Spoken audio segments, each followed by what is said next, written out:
Hi అండి, అందరికీ నమస్తే. నా రాక్షసుడు పార్ట్ 6. మళ్ళీ ఇంతలోనే ఆదిత్య కాల్ చేశాడు. ఎత్తకపోయినా అది కంటిన్యూగా రింగ్ అవుతూనే ఉండటంతో చిరాగ్గా ఫోన్ ఎత్తింది కీర్తన. నువ్వు ఏడుస్తూ ఉంటే మనసుకి చాలా సంతోషంగా ఉంది. ఇంకొకసారి నీ ఏడుపు విందామని ఫోన్ చేశాను అని అన్నాడు నవ్వుతూ ఆదిత్య. వెంటనే కీర్తన కళ్ళు తుడుచుకుని, ఏడిపిస్తున్నావు అనుకోవటం నీ భ్రమ. నువ్వు నన్ను ఏమాత్రం ఏడిపించలేవు. నీకు మొదటి నుంచి నా గురించి బాగా తెలుసు, నా ఆనందాన్ని నేను క్రియేట్ చేసుకుంటాను అని. కానీ వేరే వాళ్ళపైన అసలు ఎప్పుడూ ఆధారపడను. ఈ విషయం నీకు ఇంకా బాగా తెలుసు. ఇందాక అంత ఏడ్చింది, ఇప్పుడు మళ్ళీ ఏమైంది? నోరులేస్తుంది. అప్పుడు నా బలం నాకు తెలియదు. Thank you. ఇప్పుడు నువ్వు ఫోన్ చేసి మళ్ళీ గుర్తు చేశావు. Thank you so much. ఇప్పుడు నువ్వు చూడు నేను ఏం చేస్తాను అనేది అని అంటుంది కీర్తన. ఆ మాట అనగానే ఆదిత్య పిడికిళ్ళు బిగుసుకున్నాయి. ఏం చేస్తావు నువ్వు అని అడిగాడు వాది గట్టిగా. ఏం చేస్తానో నువ్వే చూడు. ఏడుస్తూ కూర్చుంటాను అనుకున్నావా? నెవర్. మళ్ళీ కేసు ఓపెన్ చేస్తాను. నిజాన్ని అందరి ముందు బయటికి తెస్తాను. నేను ఏ తప్పు చేయలేదు అని ప్రూవ్ చేసుకుంటాను. నా సంతోషాన్ని ఆనందాన్ని తిరిగి తెచ్చుకుంటాను. నువ్వు చూస్తూ ఉండిపోతావు, ఏమీ చేయలేవు. ఎందుకంటే ప్రతిసారి నువ్వు అనుకున్నట్టు జరగదు కదా. అందరూ నీ డబ్బుకు పడిపోయే వాళ్ళు ఉండరు. నీతిగా నిజాయితీగా పనిచేసే వాళ్ళు కూడా ఉంటారు. ఖచ్చితంగా ఎవరో ఒకరు నాకు హెల్ప్ చేస్తారు. అప్పుడు నువ్వు చూస్తూ ఉండిపోతావు. నేను ఎప్పుడూ సంతోషంగానే ఉంటాను ఈ క్షణం నుంచి. ఇప్పుడు నువ్వు ఏడు. కీర్తన మాటలు వినగానే ఆదిత్య కోపంగా ఫోన్ పెట్టేశాడు. అతనితో ధైర్యంగా అయితే మాట్లాడిందే కానీ కీర్తన మాట్లాడిన తర్వాత చాలా డల్గా అయిపోయింది. తన వల్ల అనవసరంగా ఇద్దరు చనిపోయారు అన్న బాధ తనకి చాలా ఎక్కువగా అనిపించింది.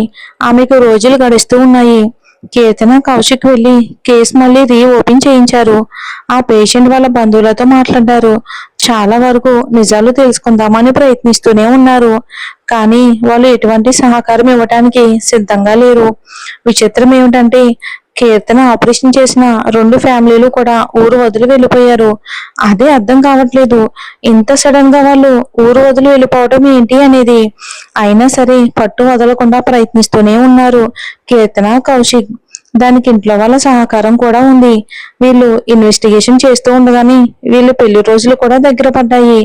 ఒకవైపు పెళ్లి పనుల్లో, ఇంకొక వైపు కీర్తన ఇన్వెస్టిగేషన్ లో కౌశిక్ చాలా బిజీగా ఉన్నాడు. కానీ కీర్తనకి ఏమీ అర్థం కావట్లేదు. ఇటు మనస్ఫూర్తిగా పెళ్లి చేసుకోలేకపోతుంది, అటు తన ఇంట్లో వాళ్ళని బాధ పెట్టలేదు అని. అందుకే ఇంకా పెళ్లి దగ్గరకు వచ్చేసరికి మరింత మౌనంగా ఉండిపోతుంది కీర్తన. తన మనసులో ఎందుకు సంతోషం అనేది లేదు అనే దానికి ఏమీ అర్థం కావట్లేదు. తనకి చిన్నప్పటి నుండి ఫ్రెండ్, తన గురించి అన్నీ తెలిసినవాడు, ప్రతి క్షణం తనకి సపోర్ట్ గా ఉండేవాడు. అన్ని రకాలుగా కౌశిక్ బెస్ట్ అయినా సరే తనకి ఎందుకని సంతోషంగా ఉండటం లేదు అని ఆలోచిస్తూ తన రూమ్ లో ఉండిపోయింది కీర్తన. ఆ రోజు పనులన్నీ చేసి చేసి కౌశిక్ విసిగిపోయాడు. తెల్లవారితే పెళ్లి. రూమ్ లో ఒంటరిగా బెడ్ మీద పడుకుని ఆలోచిస్తున్నాడు. పైన తిరిగే ఫ్యాన్ వైపుకి చూస్తూ. అతనికి కూడా ఎందుకో సంతోషం అనేది లేదు. ఎందుకు అనేది అసలు అర్థం కావట్లేదు. కేవలం జరిగిన సంఘటన గురించి ఆలోచించి తమ కుటుంబాలు తమిద్దరు పెళ్లి చెయ్యాలి అనుకున్నారు. కానీ ఇందులో తనకి ఇష్టమా కాదా అని వాళ్ళు అసలు ఏమాత్రం ఆలోచించలేదు. అంతకంటే ముందు తనకి ఎందుకు సంతోషంగా లేదు అనేది అతనికి అర్థం కావట్లేదు. అలాగే ఆలోచనలో పడ్డాడు. నిజంగానే మనసు కోరుకునేది ఇదేనా అనిపిస్తుంది అతనికి. కానీ అంత తొందరగా ఏది అర్థం కావట్లేదు. అసలు మనసు జరిగేదాన్ని డైజెస్ట్ చేసుకోలేకపోతుంది. కీర్తన చాలా మంచి అమ్మాయి. తన బెస్ట్ ఫ్రెండ్ ఆమె. ఆమె అంటే చాలా చాలా గౌరవం. ఒక ఫ్రెండ్ గా తనని చాలా ప్రేమిస్తాడు. కానీ పెళ్లి, ఎందుకు ఆమెతో పెళ్లి అంటే మనసు ఒప్పుకోలేకపోతుంది. ఎందుకు ఆమెను భారీగా చూడలేకపోతున్నాడు. తన వల్ల కావటం లేదు. కానీ జరిగేదాన్ని ఏది తప్పించలేకపోతున్నాడు. జరిగేది ఎలాగో జరుగుతుంది, ఇంకెలా రియాక్ట్ కావాలో కూడా అర్థం కావట్లేదు.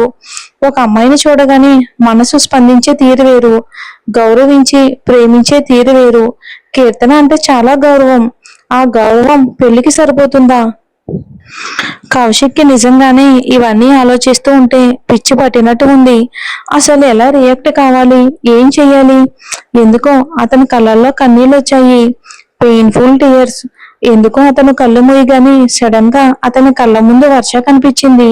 వెంటనే ఆశ్చర్యంగా కళ్ళు తెరిచి చూశాడు. అతనికి ఏమీ అర్థం కాలేదు ఎందుకు ఇలా జరిగింది అని. కానీ మనసు తనకి ఏదో చెప్తున్నట్టు అనిపిస్తూ ఉంది. సంథింగ్ ఏదో ఉంది. వర్ష కళ్ళలో ప్రతిసారి తనకి ఏదో చెప్పాలి అని చూస్తుంది. తనని చూడగానే సిగ్గుపడుతుంది. అతనికి నిదానంగా అర్థమయ్యింది ఏంటి అనేది. అర్థమైన మరుక్షణం ఒక క్షణం కూడా ఆగకుండా వర్ష గదికి పరిగెత్తాడు. డోర్ వేసి ఉంది. విండో నుంచి చూశాడు. మౌనంగా మళ్ళీ తన గదికి వచ్చేశాడు. ఏం చూశాడు చూద్దాం. వర్షని అలా ఏడుస్తూ చూడలేకపోయాడు.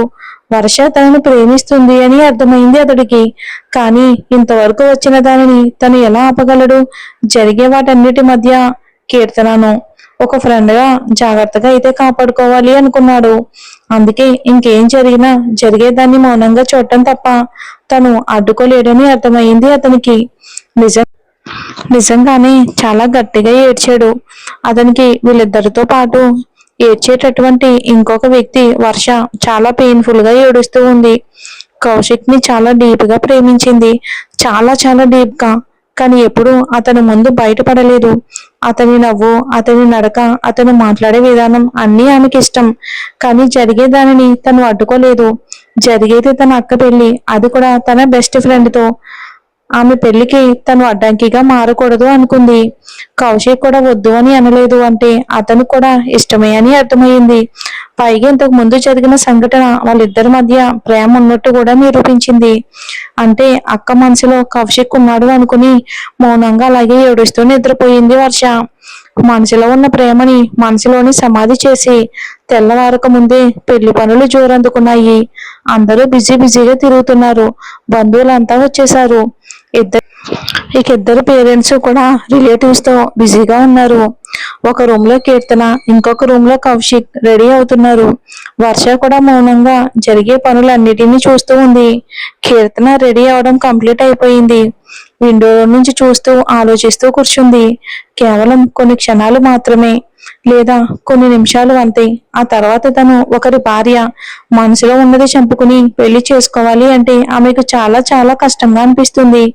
అలాగే ఆలోచిస్తూ ఉన్న ఆమెకి ఫోన్ వస్తున్నట్టు వినిపించింది. ఆలోచన నుంచి బయటకు వచ్చి ఫోన్ వైపుకు చూసింది. పేరు కనపడడం లేదు. ఏదో ప్రైవేట్ నెంబరు. అనుమానం వచ్చి ఫోన్ లిఫ్ట్ చేసింది. ఫోన్ చేసింది ఆదిత్య. అతడు చెప్పే మాటలు వినగానే మరొక్క క్షణంలో అక్కడి నుంచి లేచి నిలబడింది.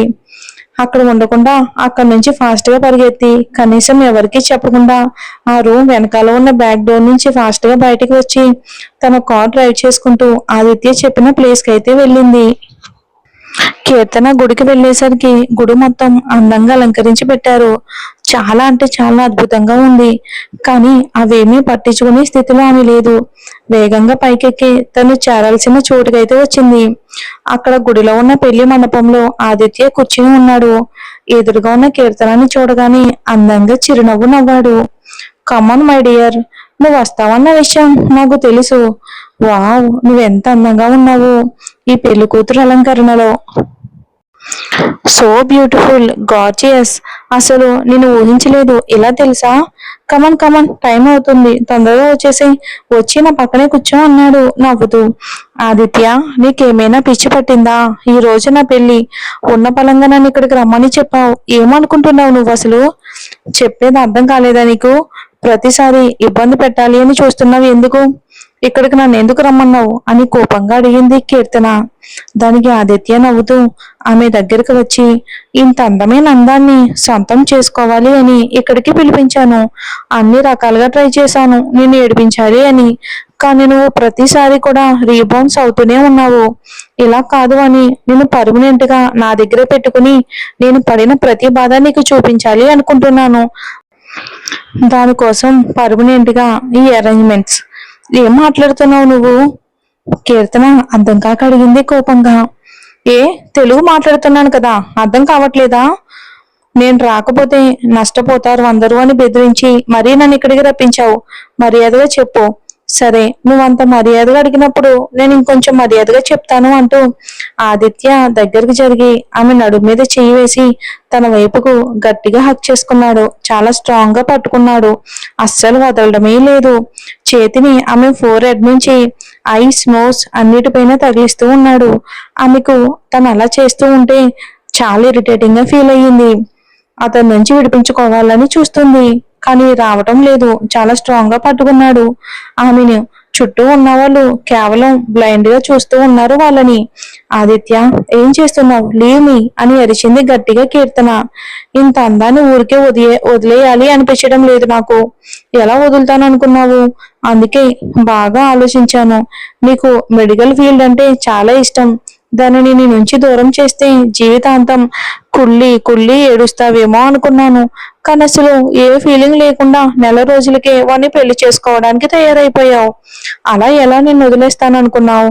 అందుకే నీకు ఎలాగైనా పనిష్మెంట్ ఇవ్వాలి అనుకున్నాను. కానీ నీతో మాట్లాడిన తర్వాత అర్థమైంది, నేనేం చేసినా సరే నువ్వు తిరిగి నీ హ్యాపీనెస్ ని తీసుకుంటావు అని. కానీ నాకు నీ హ్యాపీనెస్ కావాలి.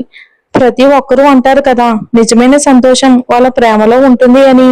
అందుకే ఆ ప్రేమ నాకు కావాలి. అయినా కాలేజ్ లో ఆ కౌశిక్ గాని రాసుకుని పూసుకుని తిరిగి ఇద్దరు చాలా క్లోజ్ అయ్యారు కదా. క్యాంపస్ మొత్తం కూడా మీరిద్దరు లవర్స్ అని అనుకుంటున్నారు కదా. అలాగే కదా మీరు బిహేవ్ చేసింది. అందుకే వాణ్ణి నీ జీవితంలో నుంచి శాశ్వతంగా తీసేయాలి అనుకుంటున్నాను. అందుకే నిన్ను దూరం చేసి నేను పెళ్లి చేసుకోవాలి అనుకుంటున్నాను. అందుకే నేను ఇక్కడికి రప్పించింది.